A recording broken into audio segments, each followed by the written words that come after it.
Hi guys, welcome back to my channel. So in this video we'll go over limits of infinity. Okay, so previously I have shown you guys that if we were approaching a value of a limit, okay, and the answer to that would be equals to infinity, so that would we would call it vertical asymptote. But here it is different. Here what we are doing is that we're approaching the limit as x approaches infinity, so like negative and positive infinity. Before what we were getting was we were getting an answer as infinity. Now we're approaching from infinity, and that's the real difference between horizontal asymptote and vertical asymptote.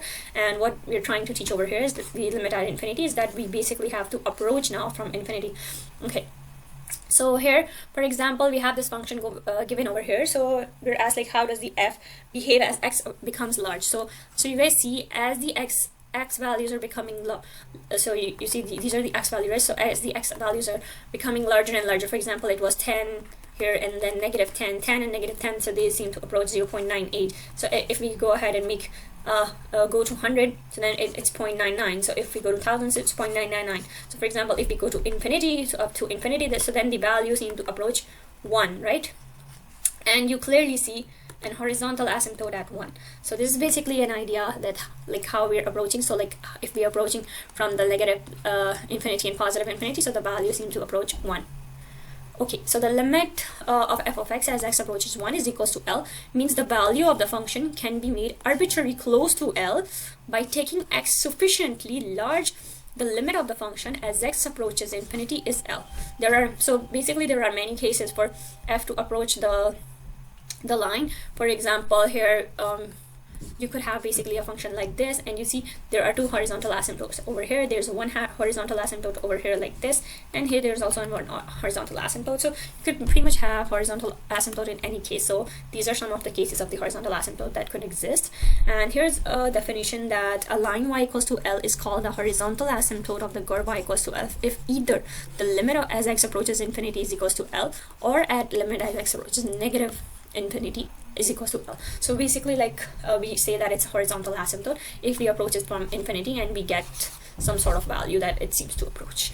Okay, so let's do some problems. It's gonna make more sense. Alright, so before we actually solve some actual problems of the limit as x approaches infinity, I just want you guys to know some of these end behaviors of the functions. So let's get started with this one. So the first one that we have is basically it says that if you're approaching from infinity and if you have some sort of function like x to the power of n, that in that case the answer would be infinity only if x is even here.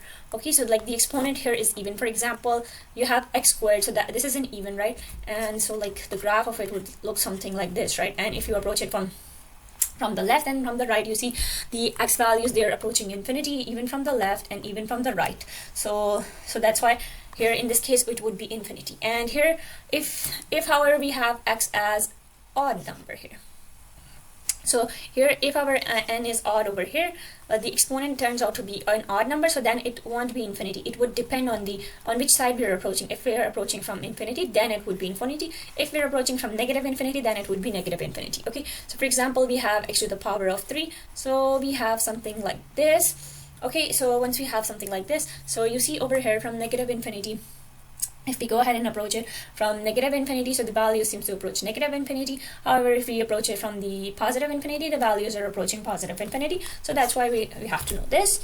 And here, I think you guys know this pretty well, right?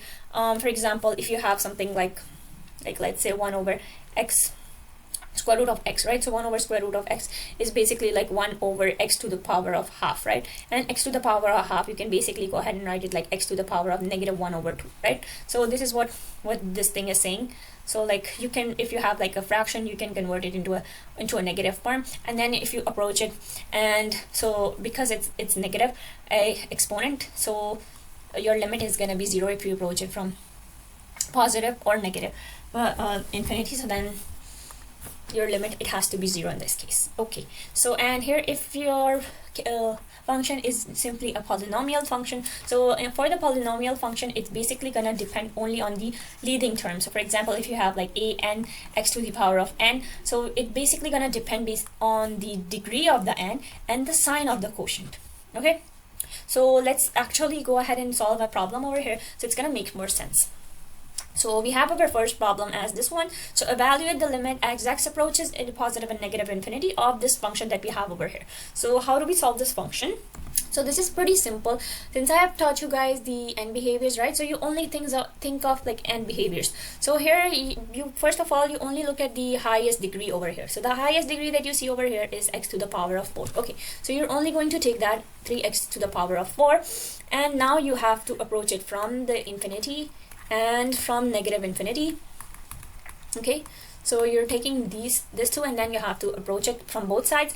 And what can you say about this one? Is this even or odd? This is even, right?